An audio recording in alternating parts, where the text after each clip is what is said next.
সবাই ঐক্যবদ্ধ লড়াইয়ের মধ্য দিয়ে কিন্তু গুলির বিপরীতে ইট পাটকেল জিতে গিয়েছে। তারা আমাদেরকে গুলি করেছে, অহরহ গুলি করেছে। শেষ কথা ছিল যেদিন 5ই আগস্ট শেখ হাসিনা পলায়ন করে, সেদিন সকালবেলা শেখ হাসিনা 3 বাহিনীর প্রধান ও পুলিশ প্রধানের সাথে বসেছিল। তখন পুলিশ প্রধানকে দেখিয়ে বলেছিল যে ওরা তো পারে, বাকি 3 বাহিনীর প্রধান আপনারা পারেন না কেন? তখন পুলিশ বাহিনীর প্রধান বলেছিলেন আমরাও বেশিক্ষণ ধরে রাখতে পারবো না, গোলা বারুদ শেষ পর্যায়ে। তাহলে বুঝে দেখুন সারা বাংলাদেশে তারা যে পরিমাণ গোলা বারুদ জমা করেছিল, সব গোলা বারুদ শেষ হয়ে গিয়েছিল আমাদের বিরুদ্ধে ব্যবহার করতে গিয়ে। কিন্তু আমরা হেরেছি নাকি তারা হেরেছে? কেন হেরেছে? কারণ আমরা শিক্ষার্থীরা সবাই ঐক্যবদ্ধ ছিলাম। ভারত থেকে, দিল্লি থেকে আমাদের বাংলাদেশে শেখ হাসিনাকে টিকিয়ে রাখার জন্য তাদের আর্মি পাঠিয়েছিল। সে 5 তারিখে পলায়নের ভিডিও সবাই দেখেছি। কিন্তু ভারত কি টিকিয়ে রাখতে পেরেছে? আমাদের একতার কাছে, আমাদের সংগ্রামের কাছে তারা সবাই হেরে গিয়েছে।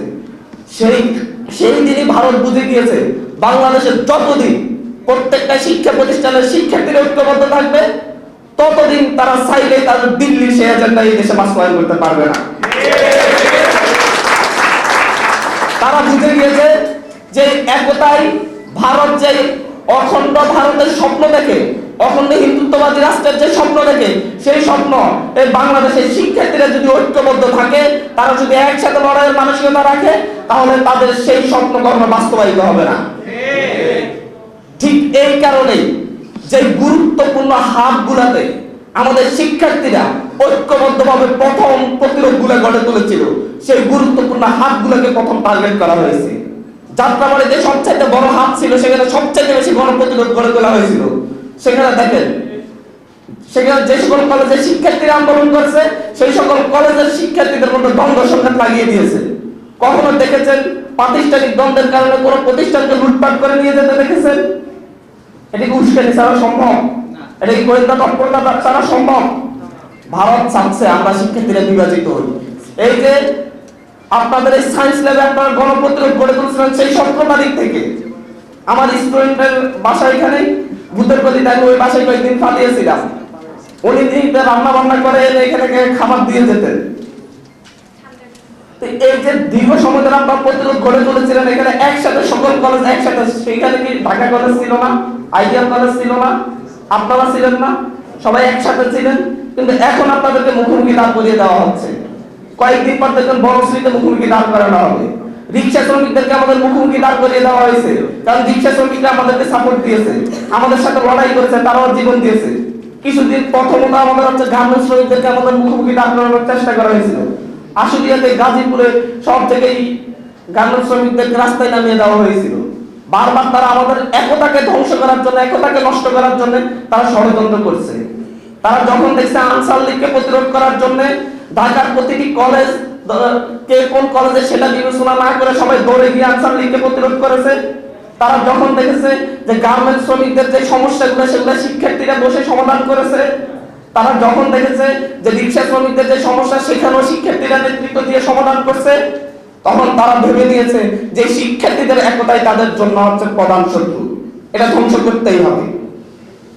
আমরা এই নতুন যে বাংলাদেশের স্বপ্ন দেখি, সেটা আমাদের একতার মধ্য দিয়ে শেষ হয়ে যাবে, আমাদের একতা নষ্টের মধ্য দিয়ে শেষ হয়ে যাবে। একতা নষ্ট হলে আমাদের এই দেশটা হেরে যাবে। আজকে দেখেন হচ্ছে যাদেরকে কেন্দ্র করে, যাদের নেতৃত্বকে কেন্দ্র করে, যাদেরকে সামনে রেখে আমরা আন্দোলনগুলো করেছিলাম, তাদেরকে প্রথমত তাদেরকে দুর্নীতিবাজ প্রমাণের চেষ্টা করা হয়েছে, তাদেরকে ক্যারেক্টারলেস প্রমাণের চেষ্টা করা হয়েছে। সেগুলোতে ব্যর্থ হয়ে দেখলো যে তার মতো কোনো দুর্নীতি করা নাই, কিভাবে দেখাবো। বারবার আপনারা শুনেন নাই যে হাসনাত আব্দুল্লাহ, সাজিদ আলম 500 কোটি টাকা বানিয়ে ফেলেছে, কিন্তু কোনো ডকুমেন্টস নাই। হান্নান মাসুদের 100 কোটি টাকা আছে, কোনো ডকুমেন্টস নাই। দেখে যে রিক্সা চড়ে আর হেঁটে হেঁটে আসে, রিক্সা ঠিক করে। তো যখন তারা এগুলো মানুষকে বিশ্বাস করতে পারতেছিল না, তারা দেখতেছিল যে হাসনাত আব্দুল্লাহ, সাজিদ আলমের ডাকে শত শত মানুষ রাস্তায় নেমে যায় একটা পোস্টের কারণে। তারা এবার চিন্তা করলো এদেরকে তার ডাক দেওয়া যাবে না। কালকে চট্টগ্রাম থেকে তারা যখন ঢাকায় ফিরছিল, একটি ট্রাক তাদের গাড়ি বহরে হামলা করে।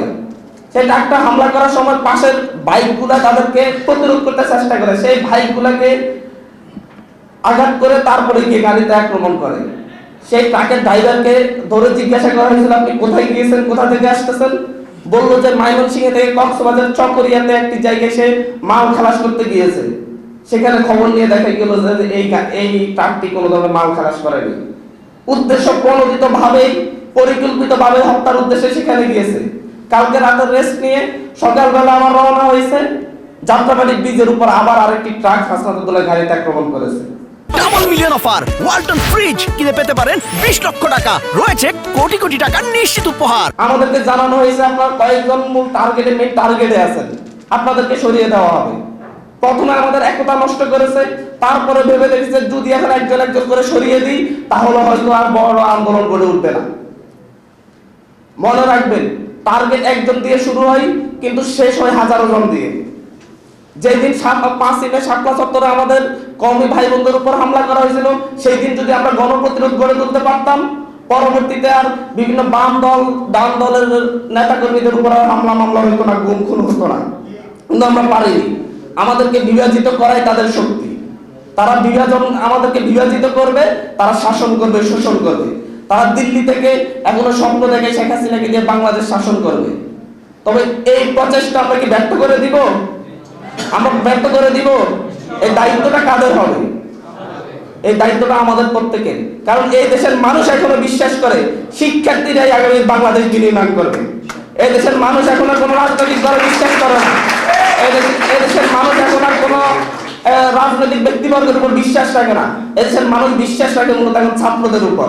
আমরা ছাত্ররা যদি তাদের বিশ্বাস না রাখতে পারি, আমরা যদি এত হাজারো শহীদের রক্তের বিনিময়ে নতুন বাংলাদেশ উপহার দিতে না পারি, তাহলে আমরা যেমন বলি যে 90-এর গণ অভ্যুত্থানে নূর হোসেনের রক্তের সাথে প্রতারণা করেছে তৎকালীন নেতারা, আমরা যেমন বলি যে 71-এর মুক্তিযুদ্ধে শহীদদের রক্তের সাথে প্রতারণা করা হয়েছিল, পরবর্তী শাসকরা প্রতারণা করেছে, ঠিক একইভাবে এই 24-এর গণ অভ্যুত্থান ব্যর্থ হলে তাহলে আমাদেরকেও বলা হবে আপনারাও প্রতারণা করেছেন 24-এর সেই শহীদদের রক্তের সাথে।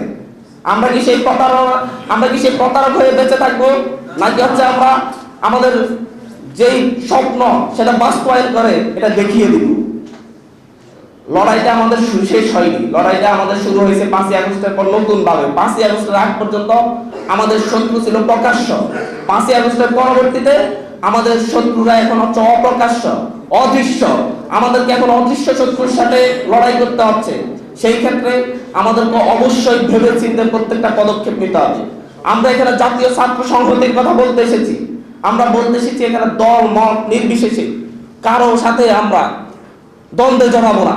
আমরা যেমন রাজপথে দাঁড়াতে কে ছাত্রদল করে, কে ছাত্র শিবির করে, কে ছাত্র ইউনিয়ন করে, কে ছাত্র ফেডারেশন করে, এটা দেখিনি, আমরা সামনে দেখবো না। আমরা ছাত্র সংহতির কথা বলতে আসছি। আমরা বলতে চাচ্ছি নতুন বাংলাদেশ পুনর্গঠনে আমরা যেমন রাজপথে দাঁড়াতে কে ঢাকা কলেজ, কে সিটি কলেজ, কে ধানমন্ডি আইডিয়াল কলেজ, কে মুন্সি আব্দুর রব, সেটা দেখিনি, সামনে আমরা দেখবো না। আমরা ন্যাশনাল ক্রাইসিসে যাতে সবাই ঐক্যবদ্ধভাবে একসাথে লড়াই করতে পারি সেই প্রস্তুতিটা আমরা সবসময় নিয়ে রাখবো। আমরা আমাদের সেই কণ্ঠ, সেই আমাদের স্লোগান, এটা আমাদের সবচেয়ে বড় অস্ত্র। আমরা একসাথে স্লোগান দেওয়ার জন্য, একসাথে আবারও প্রতিরোধ করার জন্য আমরা আমাদের সেই কণ্ঠকে আরো ধারালো করবো। আমাদের একটা স্লোগানে এখান থেকে আমরা স্লোগান দিব দিল্লির মস্তক কেঁপে যাবে। এভাবেই আমাদেরকে সামনের জন্য প্রস্তুতি নিতে হবে।